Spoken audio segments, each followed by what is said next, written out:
আমার আম্মু হচ্ছে প্রতিদিন 80 কিলোমিটার পথ যাতায়াত করে স্কুল করতে। আমার পরীক্ষার আগের দিন পর্যন্ত মনে হয়েছে যে আমি আসলে কি পড়েছি, আমি কি পড়লাম 4 মাস, আমার তো আসলে কিছুই পড়া হয় নাই। প্রত্যেকটা স্টুডেন্টেরই আসলে একটা স্বপ্নের জায়গাতে গিয়ে একটু মানসিক চাপ তার থাকেই। আমার ছোটবেলা থেকে ইচ্ছা ছিল আমি ডাক্তারি পড়বো, কিন্তু আমি কাটাকুটি অনেক ভয় পাই, যার কারণে আমি পরবর্তীতে আমার ডাক্তারির স্বপ্নটা বাদ দিতে হয়। আসসালামু আলাইকুম, আমি হাবিবা নুসরাত মিম। আমি গিলাতলা সরকারি বহুমুখী মাধ্যমিক বিদ্যালয় থেকে এসএসসি পাশ করি এবং সরকারি Majid Memorial city college Khulna থেকে এইচএসসি পাশ করেছি।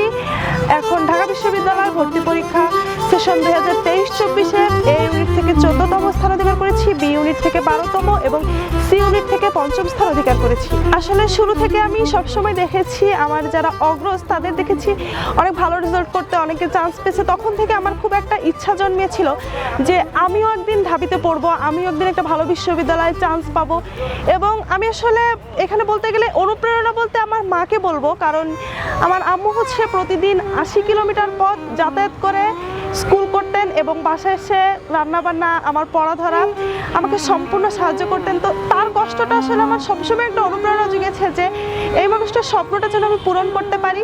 তো তার স্বপ্ন পূরণ এবং নিজের স্বপ্ন পূরণ, এইটাই ছিল আমার এই পুরো অ্যাডমিশন জার্নিতে আমার অনুপ্রেরণা। আমি আমার অ্যাডমিশন টাইমে আমি হচ্ছে কখনো টাইম ধরে পড়াশোনা করিনি। আমি সবসময় টার্গেট ফিক্সড করে পড়াশোনা করেছি যে আজকে হয়তো আমার এই টপিক শেষ করতে হবে, আমার হাতে 2 ঘন্টা টাইম। আমি কখনো একদিনের পড়া পরবর্তী দিনের জন্য ফেলে রাখিনি। আমি প্রতিদিনের পড়া প্রতিদিন কমপ্লিট করেছি, যেটা আসলে আমার রিভিশন টাইমে আমার অনেক হেল্প করেছে। তখন আমার পড়াশোনার সম্পূর্ণ একটা গোছানো প্রিপারেশন হয়ে গিয়েছিল। প্রত্যেকটা অ্যাডমিশন ক্যান্ডিডেটেরই এই পরিস্থিতির শিকার হয় যে তাদের একবার হইলেও মনে হয় যে আমি তো চান্স পাবো না।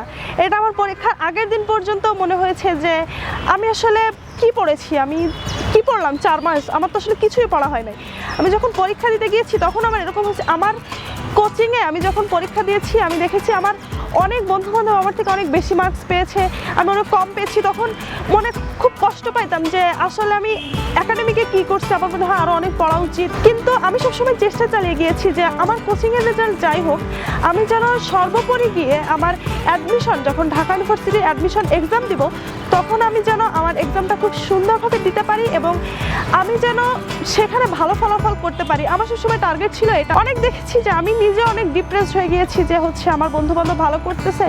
তো আসলে এখানে আমার পরিবার আমাকে অনেক হেল্প করছে, বিশেষত আমার আম্মু সবসময় বলেছে তুমি যে পজিশন করবে, তুমি চান্স পাও, তুমি চান্স না পাও, কখনো আমাদের কখনো ওই প্রেশারটা থাকবে না যে তুমি কেন চান্স পাওনি বা হচ্ছে তুমি কেন চান্স আরও ভালো পজিশনে পেলে না। তাদের সবসময় ইচ্ছা ছিল যে আমাদের মেয়ে ভালো করবে, সে যেখানেই যাক ভালো করবে, সে ন্যাশনালে পড়ুক, পাবলিকে পড়ুক, সে ভালো করবে। আমি যখন কোচিংয়ে পরীক্ষা দিয়েছি আমি প্রত্যেকটা পরীক্ষাকে ঢাবির পরীক্ষা হিসাব করে পরীক্ষা দিয়েছি। আমি মনে করতাম আমি যখন ওএমআর হাতে পেতাম আমি মনে করতাম এটা আমি ঢাবির পরীক্ষা দিচ্ছি, আমি এটা হয়তো আমার সেই 1 ঘন্টা, আমার জীবনের একটা ঘন্টা আমার শেষ 1 ঘন্টা, আমি এভাবে পরীক্ষা দিয়েছি। যার ফলে আমার পরীক্ষার হলে খুব বেশি মানসিক চাপ আমি বোধ করিনি। তবে আসলে একেবারেই যে করিনি তা নয়, প্রত্যেকটা স্টুডেন্টেরই আসলে একটা স্বপ্নের জায়গাতে গিয়ে একটু মানসিক চাপ তার থাকেই। আমার আসলে ইচ্ছা হচ্ছে আইন নিয়ে পড়াশোনা করার, কারণ আমি ছোটবেলা থেকেই খুব হচ্ছে মানে একটা আলাদা ইউনিফর্মের প্রতি আমার খুব টান এবং আমি একটা স্বাধীন পেশা চেয়েছি। যেহেতু আমার ছোটবেলা থেকে ইচ্ছা ছিল আমি ডাক্তারি পড়বো, কিন্তু আমি কাটাকুটি অনেক ভয় পাই, যার কারণে আমি পরবর্তীতে আমার ডাক্তারির স্বপ্নটা বাদ দিতে হয়। এবং তখন আমি ডিবেট করতাম আর কি, তখন আমাকে সবাই বলে তোমার তো অনেক ইউনিফর্মের ইচ্ছা, তো সাদা ইউনিফর্ম না হলেও কালো ইউনিফর্ম তো হবে। তো এইটাই আসলে আমার অনুপ্রেরণা ছিল যে আমি আইনে ভর্তি হবো, তাহলে আমার একটা আলাদা পোশাক থাকবে যেটা দেখে মানুষ আমার পেশা চিনতে পারবে যে না উনি অমুক পেশাতে আছেন। আসলে আমার ইতিমধ্যে জাহাঙ্গীরনগর বি ইউনিটে 5ম এবং রাজশাহী বি ইউনিটে 6ষ্ঠ পজিশন আসছে। আমার ইচ্ছা ছিল যদি ঢাবিতে না হয় তাহলে জাহাঙ্গীরনগরে ভর্তি হওয়ার, এবং একই সাথে আমি গুচ্ছেরও কিছু প্রিপারেশন নিচ্ছিলাম যে যদি ঢাকা বিশ্ববিদ্যালয় না হয় সেই ক্ষেত্রে হয়তো খুলনা বিশ্ববিদ্যালয় আমার পছন্দের তালিকায় ছিল। ঢাকা বিশ্ববিদ্যালয় যদি কপালে না হতো হয়তো আমি সেদিকে এগোতাম।